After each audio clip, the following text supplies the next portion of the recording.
What's going on, Wolfpack Nation? We are here, y'all. It is time. We are here and we are ready for it, baby. The start of college football.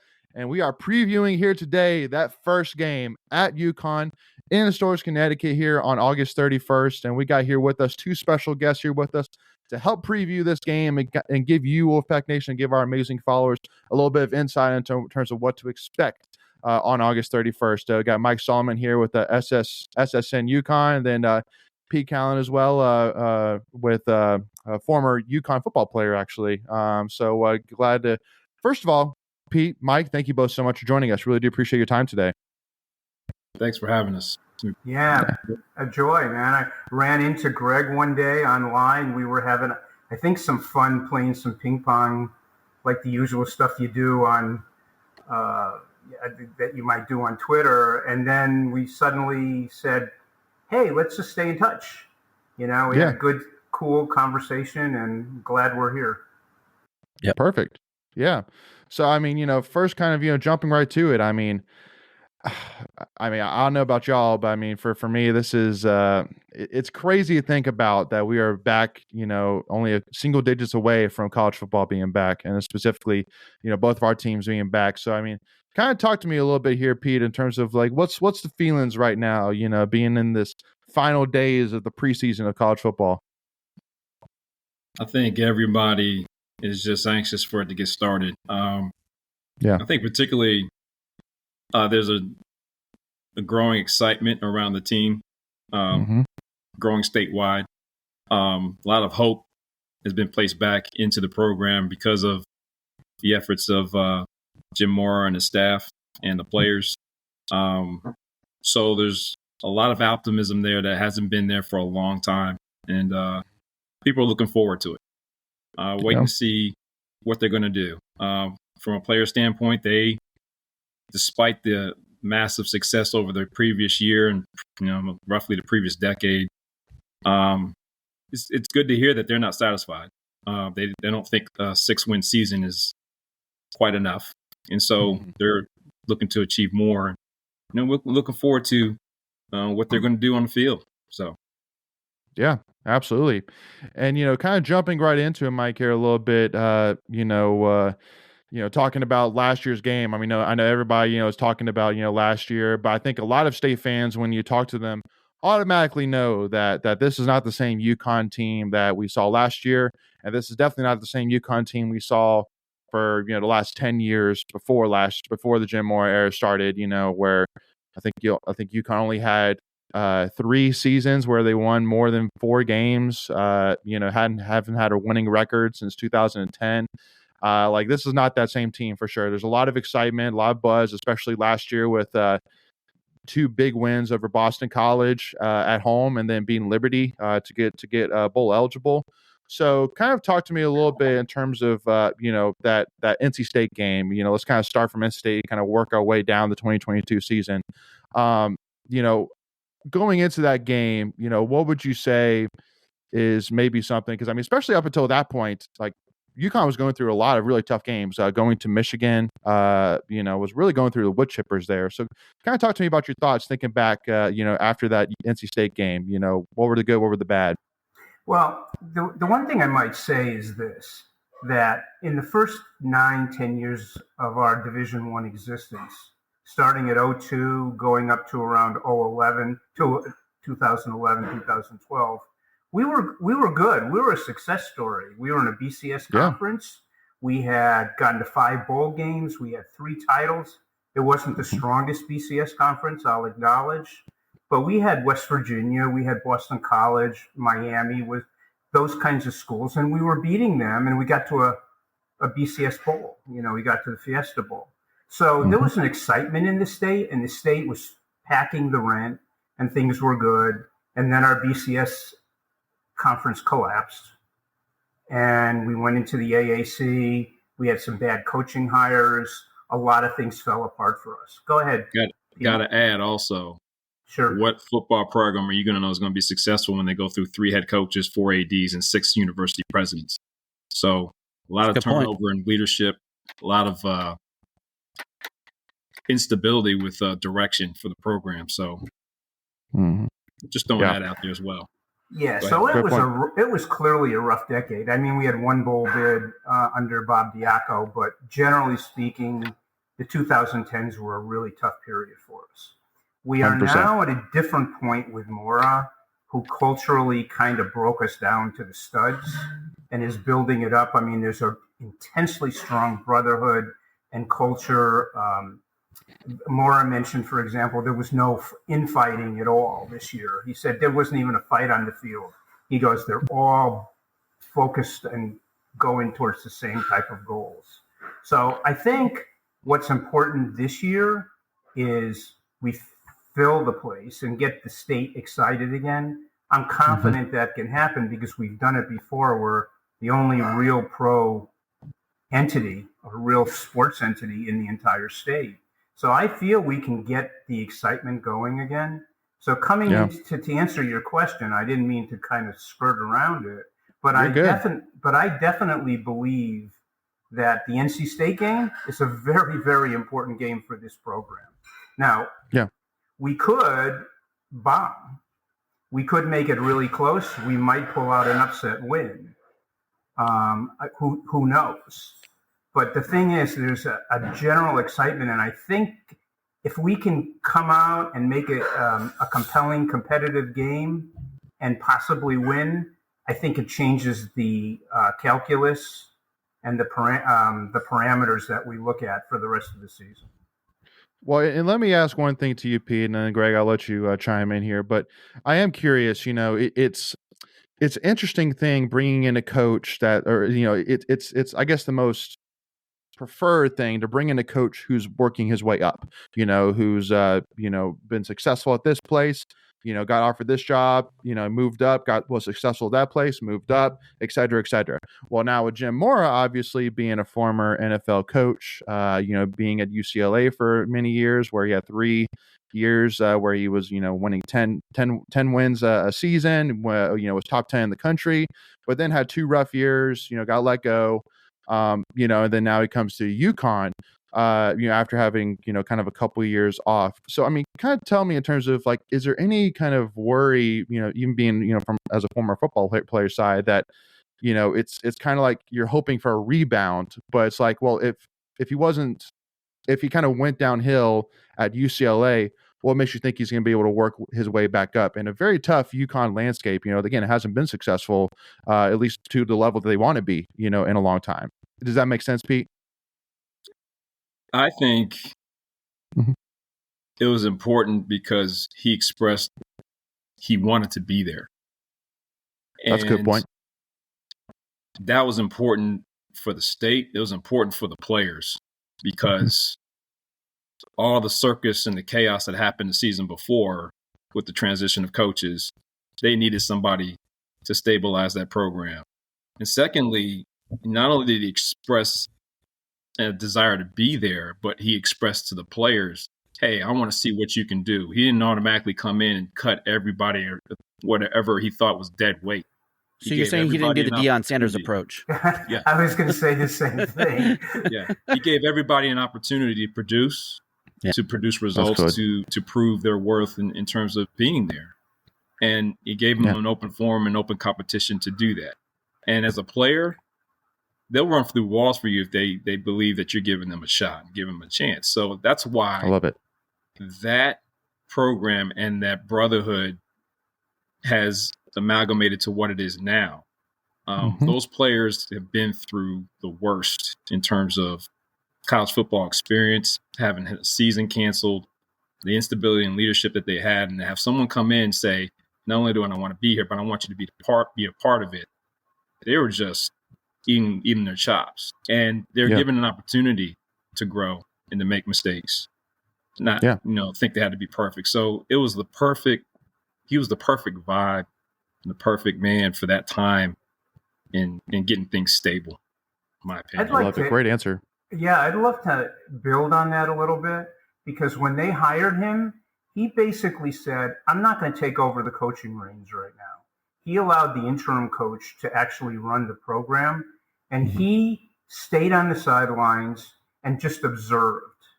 And it was basically, I want to get to know the players. I want to get a feel for where we are as an organization. I want to find out culturally what we need to change, but also I want to build relationships with the existing players. Mm-hmm. So like he has a lot of wisdom. I mean, the man took 4 years off from coaching, was working at ESPN, and sort of had a chance to look at the best of all programs, and felt like he had so much more to give back to the game of football.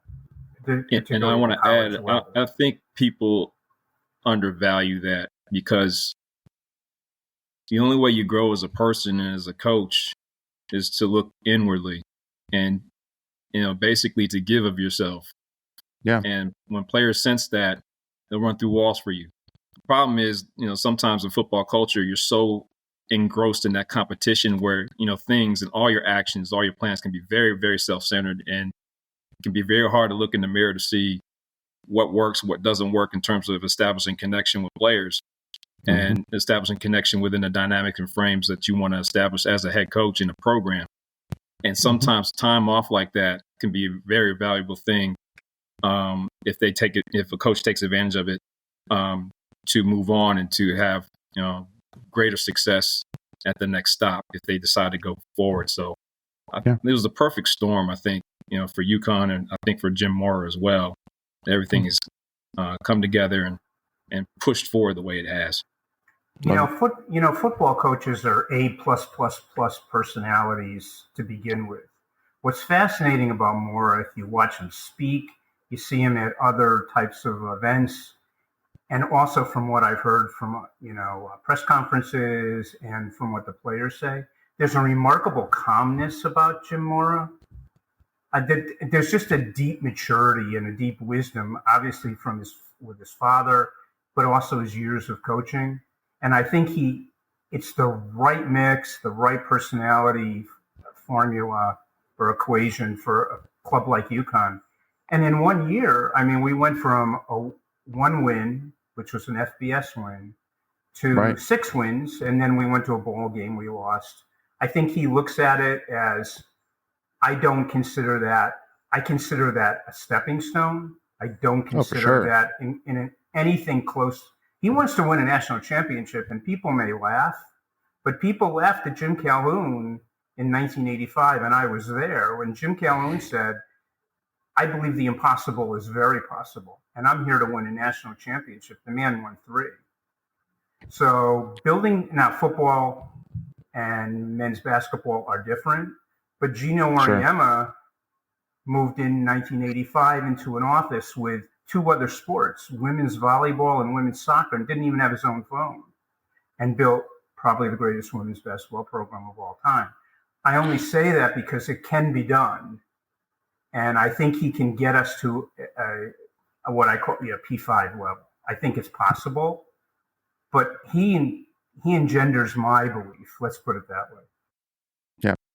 Be careful, Mike. I'm pulling up the women's basketball card here. We'll get to that here a little bit. But sure. I was gonna poke the bear a little bit, man. We're kind of decent in that sport. Yeah, we've got a little bit of history. Yeah. Oh, for sure. We got, and we'll talk about here maybe as kind of a wrap up to part 1 here. But Greg, I want to bring you in. Go ahead, man.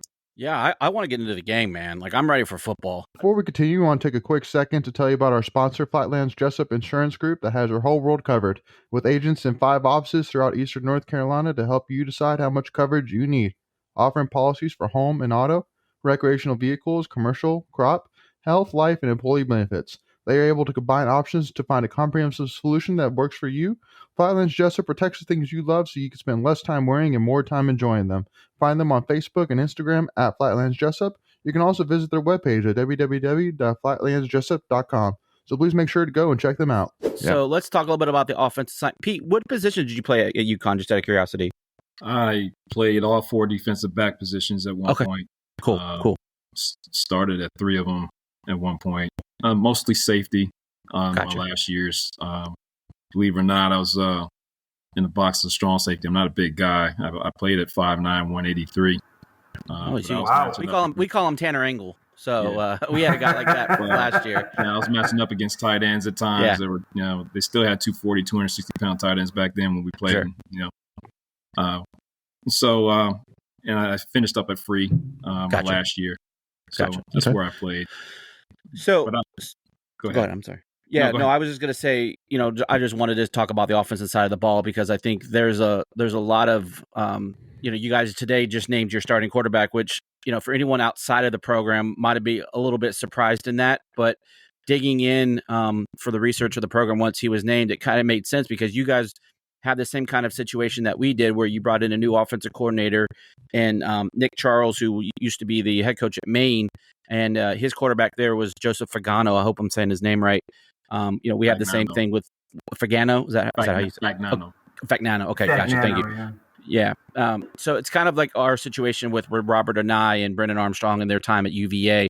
But you had two starters there, and I'm going to say two starters because you had Roberson, the transfer in from Penn State, who unfortunately got injured in the first game last year against Utah State. And then you guys had Zion Turner, who was an electric freshman. Kind of just talk to us. Are you as a fan base, are you surprised at the way that this quarterback battle played out? Absolutely. Yeah. Okay. Yes. I kind of am. And so in doing quick research when the decision came out today, I didn't want to sound too emotional. I went back and looked at games again. I just wanted to present it from a coaching standpoint. One thing I'll say Fagnano adds is, I think, a speed of execution to what the offense is. Didn't always agree or see that he made the best decisions all the time, but he made them and made them quickly. And I think that's one difference that I think it would see in the offense. And I think the way that Charlton wants to run things, comparatively speaking to how they had to go through, growing pains with Zion. To Zion's credit, he protected the ball very well. He did not make mistakes. He did not throw the ball away. And I think that was, pretty remarkable for a true freshman to perform the way he did in protecting the football, because it could have very easily been totally different. Yeah. So I would say that was the advantage, and that's the advantage that I think they think they have going into the first game, is the fact that, and looking at a game particularly against Boston College, he was threading the needle against some of those coverages and putting spots, putting the ball in spots in the intermediate areas, which was impressive. But yeah, we were a little bit surprised, and particularly when looking at the little sample that we did have with Taekwon in the same offense, to me it was electric, and I thought he might add that going in. So I'd be interested to see what the rationale is if they want to share that. But Mauro's gotten us this far, so we got to trust his judgment and see how the chips fall and where they roll. Well, especially too, I mean, being a guy, and Jim, who came from Maine, transferred from Maine to UConn, it's going to be interesting because as you may know, Pete, for sure, is that doing it, practicing is one thing, but actually doing it on the game field against an opponent that you haven't played against before is a completely different thing, with guys that you haven't played with together on a game field yet. And so unfortunately for Jim, I'm sure obviously for us at NC State, we're very confident about our defense this year, led by, Peyton Wilson, our two corners, Aiden White and Shaheem Battle. So, it's going to be a tough one, but it's an opportunity for him. If he wants to make, a name for himself, really kind of plant that sphere, if he can, put up 28 points, on this defense, then, win or lose, that says something for sure. I'll go ahead and say that right now. I guess that's going to be very impressive for sure, but it'll be interesting to see how it goes. So, go ahead. No, I was just saying, do you think if this game's on the road, he takes a different approach? That's a good question. That's a great question. That's a great question, Craig. I'll throw this out, Greg, and I'll let Pete answer too. There was some discussion that there may have been some minor tweaks to Roberson's arm. I had heard some of that out of some of the press conferences. I don't know if that had any effect on what happens next week or not. But that's a great question. You're really putting – they're different. They're obviously different quarterbacks. One's an RPO quarterback. The other one is more of a pocket guy, but he's tall. I mean, the thing about Fagnano is he's 6'4" feet, something like that. So he's a big guy. He's more of a Tom Brady like kind of pocket quarterback, as I see him. But he has more experience. I mean, even though he's been with an FBS program, he's been doing it for 4 or 5 years, whereas Roberson has really not had a full season under him. So it's you know what? That's a flip of the coin, but that is a really interesting question. Yeah, I was surprised by it, to be honest with you, and I was really looking to. I was really looking forward to Roberson's legs, you know, and for the RPO kind of side. But they say Fagnano moves pretty well, so he does. He actually does have some highlights of him running. Yeah, he's not a Matt Ryan running with the football. I was Ben Roethlisberger. Yeah. Go ahead, Pete. My concern would be, and Nick Charlton, if you're watching, forgive me, it's just an honest critique. Okay. If you're running a pro-type system, I would imagine you would want good decisions to be made consistently and a high targeting and completion percentage. And looking at Joe's stats, the only thing that concerns me is that, you know, it's below 60% at times. Touchdown to interception ratio, I will note, when Charlton was there, was pretty damn good. When he wasn't, it was about 2 to 1. So I'm giving him the benefit of the doubt that, you know, Charlton, knowing his offense, can give a few hints here and there to help him operate better. The one thing I will note from my observations, and this is maybe my PTI coming in, the few clips I've seen of Roberson over the last 2 years, the one thing I like as a coach is every time he throws the ball, receivers aren't breaking stride. They're not switching body position. You know, they're catching the ball and they're continuing to run. He seems to be able to put the ball in placement in areas where they're supposed to be. And of course, Zion's learning to do that. Joe, you know, in practice, he looked like, you know, people had to turn, you know, a little bit, but, you know, watching games, especially the Boston College game, I mean, he's firing. So, you know, I mean, he might be one of those guys that's just a gamer when he turns it on, when the lights are on. So, and that's something that Nick Charlton will probably know, some of those intangibles he knows about his guy coming from Maine. So, again, you know, it's their decision. It's just going to be interesting to see how it rolls out. Sure. Yeah. The thing I will tell you is that in the spring game, Joe did not look good. But spring games are not really indicators of most anything. No, not really. They're vanilla. They're for the fans. They're not really for anything coaching wise necessarily. I think. It's just a coach don't showcase. put a ton of stock into it. It's more for the fans. But he struggled, but I also think that that's probably an unfair set of criticisms against them, because who knows where the team was at that point. It'll be interesting. I was really looking forward to Charlton pulling out all the stops against North Carolina State in the first game, where your defense is still organizing itself and figuring out the speed of the game. But they may have other things in play, Greg. So who knows? Yeah, for sure. True. Well, I mean, from everything, what little research I was able to pull up, it looks like you guys really rely on your running backs, on Rosa and Houston. You guys have brought in 4 transfers at wide receiver, trying to stabilize that position. Is that, you know, with this naming of the quarterback, you know, are you thinking more of a game manager, just not go out there and make mistakes, rely on your run, go play good defense, because that's kind of a staple of Jim Mora's teams? I think, again, you know, looking at Fagnano behind the main line, when he had time, he was pretty good in the pocket. My question is going to be how he's going to perform it when things go off script, as they can often do, especially against a defense like North Carolina State. I live in Charlotte. I know how North Carolina State's been recruiting the state, and I know what kind of boys they got. They got some athletes. Last year's game, when we touch on it, I know we had problems, particularly with some of the nose guards getting, you know, pressure up the middle. And so I'd be interested to see how he reacts with off-script plays if and when those circumstances occur. But when he's in the pocket, you give him time, and we have a pretty good rated offensive line. I'll be interested to see what he does. I mean, he might surprise us for sure. Yeah, 100%. We're pretty excited about the offense, or I should say I'm pretty excited about the offense.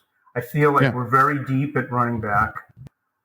We just brought in a guy named Jalen Mitchell from Louisville, who was he was their top running back a couple of years ago, then got injured and has had his struggles. Very familiar with him. I think he could be a real wild card for us. We have some speed. We have guys who run forward. We have guys who kind of are a little more lateral.